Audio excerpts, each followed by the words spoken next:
বন্ধুরা দেখুন চিকেনটা আস্তে আস্তে সিদ্ধ হচ্ছে। আমি এখনো পর্যন্ত জল অ্যাড করিনি। দিয়ে দেবো চামচের মতন হলুদ গুঁড়ো, 2 চামচ ধনে গুঁড়ো, 1 চামচ জিরে গুঁড়ো, আর দিয়ে দেবো গোলমরিচ গুঁড়ো 1/2 চামচের মতন। সব মশলাগুলো দিয়ে নাড়তে হবে ভালো করে। এবার দিয়ে দেবো স্বাদ মতো নুন,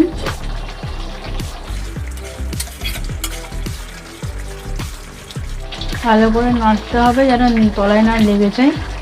দেখুন বন্ধুরা অনেকটা তেল আর জল ছেড়েছে, ওই জন্য আমি এর মধ্যেই কষবো।